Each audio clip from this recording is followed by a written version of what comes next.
छात्रों, आज हम अपनी पाठ्य पुस्तक क्षितिज से पाठ 3 को पढ़ाएंगे। इसका नाम है उपभोक्तावाद की संस्कृति। इसके लेखक हैं श्यामाचरण दुबे। लेखक का परिचय। श्यामाचरण दुबे का जन्म सन 1922 में मध्य प्रदेश के बुंदेलखंड क्षेत्र में हुआ। उन्होंने नागपुर विश्वविद्यालय से मानव विज्ञान में पीएचडी की। वे भारत के अग्रणी समाज वैज्ञानिक रहे हैं। उनका देहांत सन 1996 ईस्वी में हुआ। मानव और संस्कृति, परंपरा और इतिहास बोध, संस्कृति तथा शिक्षा, समाज और भविष्य, भारतीय ग्राम, संक्रमण की पीड़ा, विकास का समाजशास्त्र, समय और संस्कृति, हिंदी में उनकी प्रमुख पुस्तकें हैं। प्रोफेसर दुबे ने विभिन्न विश्वविद्यालयों में अध्यापन किया तथा अनेक संस्थानों में प्रमुख पदों पर रहे। जीवन, समाज और संस्कृति के ज्वलंत प्रश्नों पर उनके विश्लेषण एवं स्थापनाएं उल्लेखनीय हैं। भारत की जनजातियों और ग्रामीण समुदायों पर केंद्रित उनके लेखों ने बृहद समुदाय का ध्यान आकर्षित किया है। वे जटिल विचारों को तार्किक विश्लेषण के साथ सहज भाषा में प्रस्तुत करते हैं। पाठ का परिचय। उपभोक्तावाद की संस्कृति निबंध बाजार की गिरफ्त में आ रहे समाज की वास्तविकता को प्रस्तुत करता है। लेखक का मानना है कि हम विज्ञापन की चमक दमक के कारण वस्तुओं के पीछे भाग रहे हैं। हमारी निगाह गुणवत्ता पर नहीं है। संपन्न और अभिजन वर्ग द्वारा प्रदर्शनपूर्ण जीवन शैली अपनाई जा रही है। इसे सामान्य जन भी ललचाई निगाहों से देखते हैं। वह यह सभ्यता के विकास की चिंताजनक बात है जिसे उपभोक्तावाद ने भरोसा है। लेखक की यह बात महत्वपूर्ण है कि जैसे जैसे यह दिखावे की संस्कृति फैलेगी, सामाजिक अशांति और विषमता भी बढ़ेगी। इस पाठ के शब्दार्थ। वर्चस्व, प्रधानता, विज्ञापित, प्रचारित या सूचित, अनंत जिसका अंत ना हो, सौंदर्य प्रसाधन, सुंदरता बढ़ाने वाली सामग्री, परिधान, वस्त्र, अस्मिता, अस्तित्व, पहचान, अवमूल्यन, मूल्य गिरा देना, क्षरण, नाश। उपनिवेश, वह विजित देश जिसमें विजेता राष्ट्र के लोग आकर बस गए हों। प्रतिमान, मानदंड, प्रतिस्पर्धा, होड़, छद्म, बनावटी, दिग्भ्रमित, रास्तों से भटकना, दिशाहीन, वशीकरण, बस में करना, अपव्यय, फिजूल खर्ची करना, तात्कालिक, उसी समय का, परमार्थ, दूसरों की भलाई।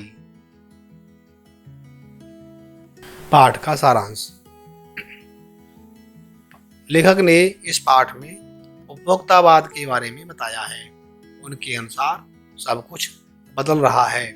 नई जीवन शैली आम आदमी पर हावी होती जा रही है।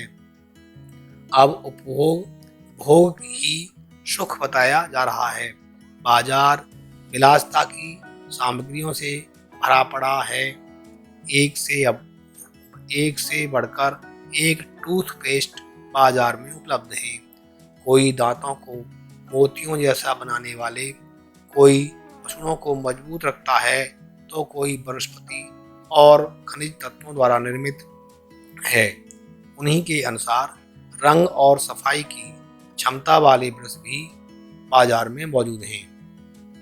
पल भर में मुंह की दुर्गंध दूर करने वाले माउथ वॉश भी उपस्थित हैं। सौंदर्य प्रसाधन में तो हर माह नए उत्पाद जुड़ जाते हैं। अगर एक साबुन को ही देखें तो ऐसे साबुन उपलब्ध हैं जो तरोताजा कर दें, शुद्ध गंगाजल से निर्मित, और कोई तो सिने स्टार्स की खूबसूरती का राज भी है। संभ्रांत महिलाओं की ड्रेसिंग टेबल पर 30-30 हजार की सौंदर्य सामग्री आराम से मिल जाती है।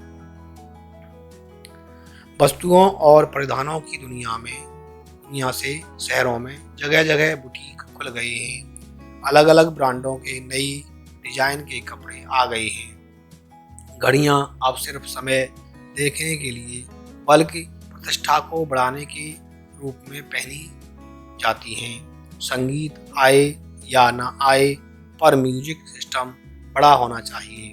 भले ही बजाने ना आए, कंप्यूटर को दिखावे के लिए खरीदा जा रहा है। प्रतिष्ठा के नाम पर शादी विवाह 5 सितारा होटलों में बुक होते हैं। इलाज करवाने के लिए 5 सितारा हॉस्पिटलों में जाया जाता है। शिक्षा के लिए 5 सितारा स्कूल मौजूद हैं। कुछ दिन में कॉलेज और यूनिवर्सिटी भी बन जाएंगे। अमेरिका और यूरोप में मरने के पहले ही अंतिम संस्कार के बाद का विश्राम का प्रबंध कर लिया जाता है। कब्र पर फूल, फव्वारे, संगीत आदि का इंतजाम कर लिया जाता है। यह भारत में तो नहीं होता, पर भविष्य में होने लग जाएगा। हमारी परंपराओं का अवमूल्यन हुआ है, आस्थाओं का क्षरण हुआ है, हमारी मानसिकता में गिरावट आ रही है, हमारी सीमित संसाधनों का घोर अपव्यय हो रहा है। आलू चिप्स और पिज्जा खाकर कोई भला स्वस्थ कैसे रह सकता है? सामाजिक सरोकार में कमी आ रही है, व्यक्तिगत केंद्रता बढ़ रही है और स्वार्थ परमार्थ पर हावी हो रहा है। गांधी जी के अनुसार हमें अपने आदर्शों पर टिके रहते हुए स्वस्थ बदलावों को अपनाना है। उपभोक्ता संस्कृति भविष्य के लिए एक बड़ा खतरा साबित होने वाली है।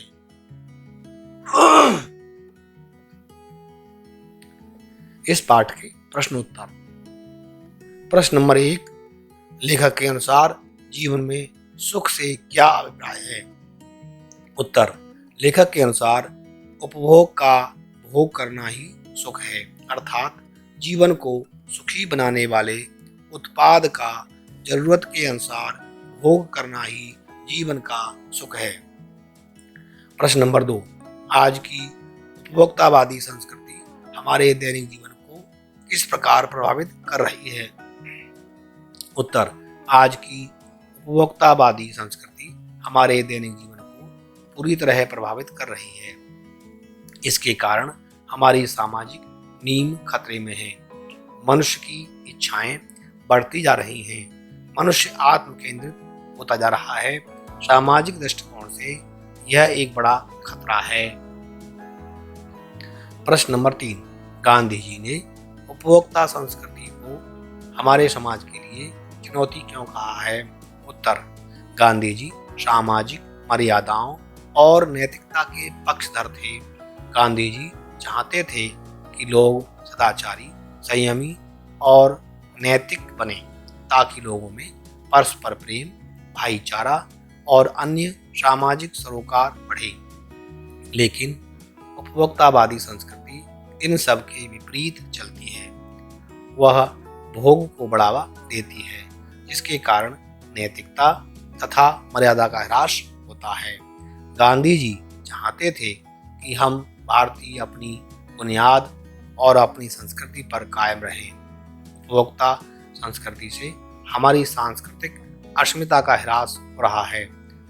उपभोक्ता संस्कृति से प्रभावित होकर मनुष्य स्वार्थ केंद्रित होता जा रहा है। भविष्य के लिए यह एक बड़ी चुनौती है, क्योंकि यह बदलाव हमें सामाजिक पतन की ओर अग्रसर कर रहा है। प्रश्न नंबर 4, आशय स्पष्ट कीजिए। क, जाने अनजाने आज के माहौल में आपका चरित्र भी बदल रहा है और आप उत्पाद को समर्पित होते जा रहे हैं। ख, प्रतिष्ठा के अनेक रूप होते हैं, चाहे वे हास्यास्पद ही क्यों न हो। उत्तर क, उपभोक्तावादी संस्कृति का प्रभाव अत्यंत कठिन तथा सूक्ष्म है। इसके प्रभाव में आकर हमारा चरित्र बदलता जा रहा है। हम उत्पादों का उपभोग करते करते न केवल उनके गुलाम होते जा रहे हैं, बल्कि अपने जीवन का लक्ष्य को भी उपभोग करना मान बैठे हैं। सही बोला जाए तो हम उत्पादों का उपभोग नहीं कर रहे हैं, बल्कि उत्पाद हमारे जीवन का उपभोग कर रहे हैं। ख, सामाजिक प्रतिष्ठा विभिन्न प्रकार की होती है, जिनके कई रूप तो बिल्कुल विचित्र हैं। हास्यास्पद का अर्थ है हंसने योग्य। अपनी सामाजिक प्रतिष्ठा को बढ़ाने के लिए ऐसे ऐसे कार्य और व्यवस्था करते हैं कि अनायास हंसी फूट पड़ती है। जैसे अमेरिका में अपने अंतिम संस्कार और अंतिम विश्राम स्थल के लिए अच्छा प्रबंध करना ऐसी झूठी प्रतिष्ठा है जिसे सुनकर हंसी आती है। प्रश्न नंबर 5, कोई वस्तु हमारे लिए उपयोगी हो या ना हो, लेकिन टीवी पर विज्ञापन देखकर हम उसे खरीदने के लिए अवश्य लालायित होते हैं, क्यों?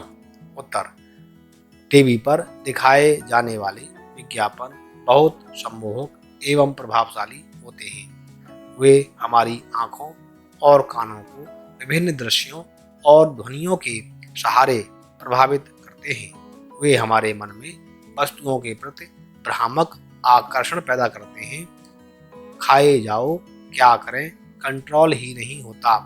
दिमाग की बत्ती जला देती है, जैसे आकर्षण हमारी लार टपका देते हैं। इसके प्रभाव में आने वाला हर व्यक्ति इनके बस में हो जाता है और इस तरह अनुपयोगी वस्तुएं भी हमें लालायित कर देती हैं।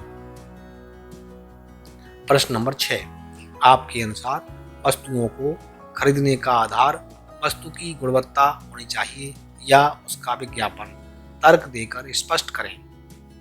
उत्तर, वस्तुओं को खरीदने का एक ही आधार होना चाहिए, वस्तु की गुणवत्ता।